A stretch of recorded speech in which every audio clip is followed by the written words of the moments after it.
Salut à toutes et à tous, bienvenue dans ce nouvel épisode de On parle Habitat, ici au cœur de la Cité de l'Habitat et du Bien-être. Et aujourd'hui, on va jouer le feu avec GLM, spécialiste de la cuisine conviviale et du poêle à bois. À mes côtés, Laurent, le gérant des lieux. Bonjour Laurent. Bonjour.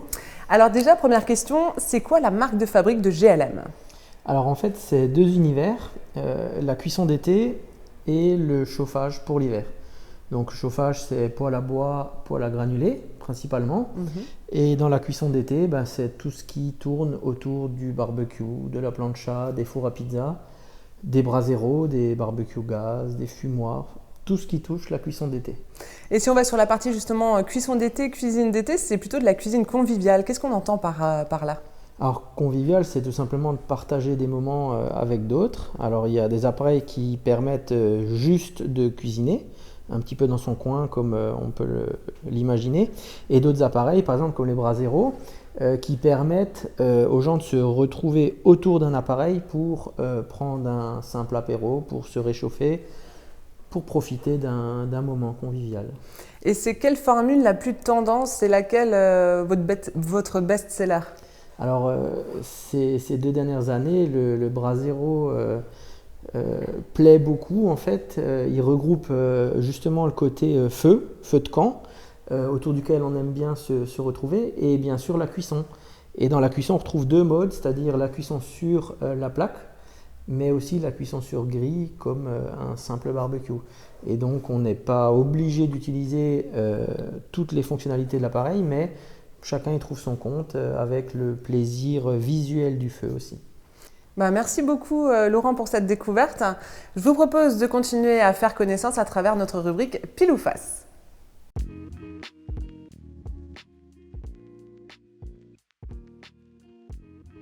Plancha, c'est un petit peu plus polyvalent, on peut faire beaucoup de choses et c'est vrai que les fours à pizza sont un peu plus concentrés sur la pizza et la tarte flambée. Alors ça c'est au choix. On est en Alsace, on a envie de dire que la tarte flambée passe devant, mais bon, la pizza, c'est sympa quand même. Alors, le bois pour le plaisir et finalement le gaz pour le côté pratique. Le gaz toujours pour le côté pratique, mais finalement l'électricité avec juste une petite prise à gérer, c'est pas mal non plus. Au choix de chacun, le bois c'est l'indépendance à tout ce qui se passe, surtout en ce moment.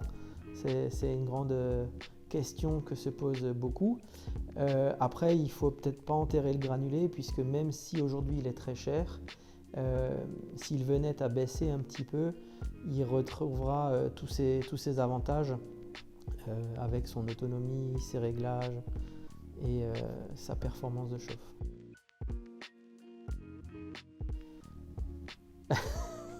Excusez-moi, mais alors là, j'aime bien le foot, mais bon, ça ne me fera pas gagner la vie, quoi. Les deux, bien entendu, le particulier représente une grosse partie de notre travail, mais également le professionnel, notamment dans la cuisson. C'est parti, on attaque maintenant avec la rubrique cliché, pas cliché. Laurent, premier cliché, le Made in France, ça n'existe plus dans votre secteur ? Alors non, puisque bien sûr nous on fabrique une très grande majorité des produits qu'on commercialise. Donc il y a un caractère très important dans tout ça, c'est que le circuit soit court. On ne peut pas fabriquer en France et avoir une quantité importante d'intermédiaires dans le circuit de commercialisation. Mais avec un circuit court, ça fonctionne. On n'arrive pas à faire les prix les moins chers du marché. Par contre, on arrive à faire des produits de qualité qui restent dans des prix raisonnables et qui sont comparables avec des produits de qualité qui sont vendus sur les circuits classiques de distribution. Autre cliché, les poêles et les cheminées, ça suffit pour chauffer une maison ? Alors, oui et non, dans le sens où le bois ne chauffe que quand on est à la maison, quand il y a quelqu'un pour faire du feu.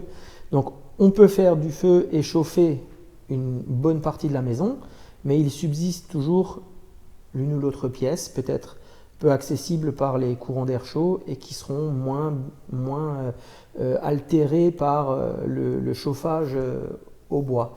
Et c'est pour ça que le granulé peut être un peu plus performant aussi, puisque lui peut chauffer lorsqu'on n'est pas là, et donc maintenir une température stable et répartir cette chaleur un peu plus efficacement que le poêle à bois. Et dernier cliché, les barbecues, c'est uniquement pour les amateurs de viande. Alors, encore une fois, oui et non. Le barbecue, on va faire beaucoup de viande, mais si on prend le barbecue au sens large et qu'on y incorpore les braseros, les planchas et d'autres accessoires un peu plus particuliers, on a toute la possibilité de faire des légumes, des crustacés, des poissons, des fruits de mer, un petit peu autre chose que juste la viande ou juste les grillades. On a sur des planchas la possibilité de cuire toutes sortes de plats avec des émincés et pas obligatoirement le cliché du barbecue avec la merguez, la chipolata et la brochette. On se diversifie en tout cas. Le mieux, c'est de venir prendre conseil auprès de vous parce qu'on sent qu'il y a de la passion, il y a du métier et il y a de l'expérience. Merci beaucoup Laurent. Merci à vous. Voilà, c'est la fin de notre épisode ici au cœur du showroom de GLM. N'oubliez pas, vous pouvez visionner tous nos épisodes précédents sur nos réseaux sociaux et notre site internet. Moi, je vous dis à très vite pour un prochain épisode. Salut!